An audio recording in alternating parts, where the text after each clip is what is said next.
Ahi, j'espère que vous allez bien. Je suis Marie-Lise Baïkoro et aujourd'hui, nous allons parler des dangers de la consommation de l'alcool sur le fœtus. La consommation de l'alcool peut avoir un impact très négatif sur la santé de votre futur bébé, raison pour laquelle les professionnels de la santé recommandent aux femmes enceintes de ne surtout pas en consommer.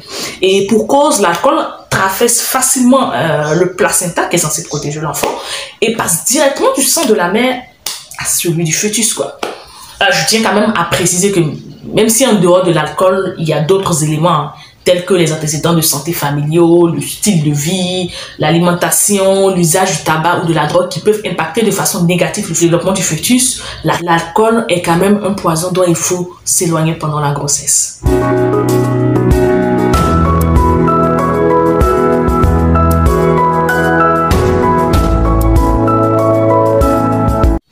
Récemment, sous un post dans lequel une dame dénonçait la consommation d'alcool pendant la grossesse, j'ai lu des commentaires de femmes qui minimisaient en fait le danger en affirmant qu'elles-mêmes avaient consommé de l'alcool, de la bière pendant la grossesse, que les enfants étaient en pleine forme, qu'ils n'avaient rien. Au contraire, ça avait lavé le temps de l'enfant qui était devenu tout propre et tout.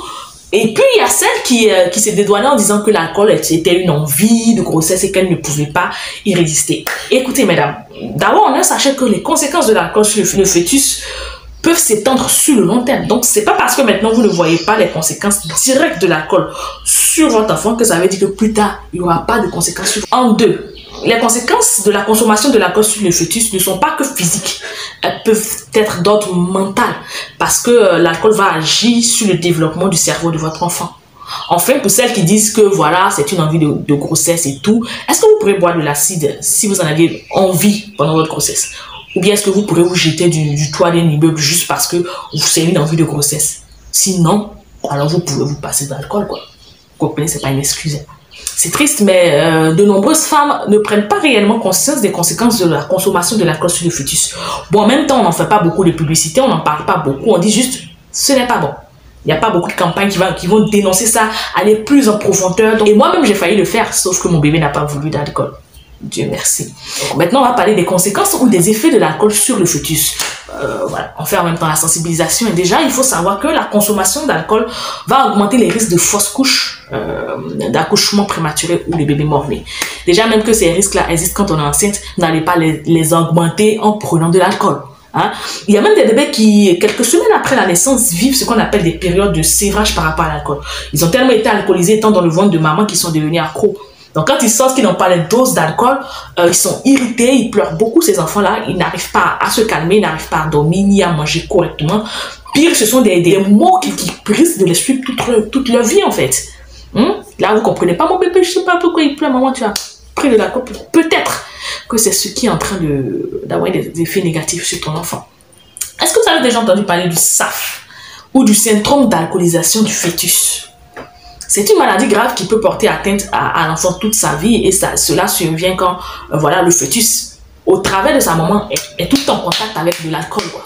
Voilà, donc les enfants atteints du SAF font face à deux sortes d'incapacités. Donc il y a les incapacités primaires qui vont se présenter à la naissance et qu'en général on peut voir plus facilement. Donc ce sont des problèmes permanents de vue, d'ouïe, de malformation des os, de malformation des membres, des doigts, des orteils, il peut y avoir des problèmes cardiaques, des problèmes rénaux ou des problèmes hépatiques, voire même des problèmes digestifs. Et puis il y a les incapacités secondaires. Elles vont se manifester plus tard dans la vie à cause des incapacités primaires.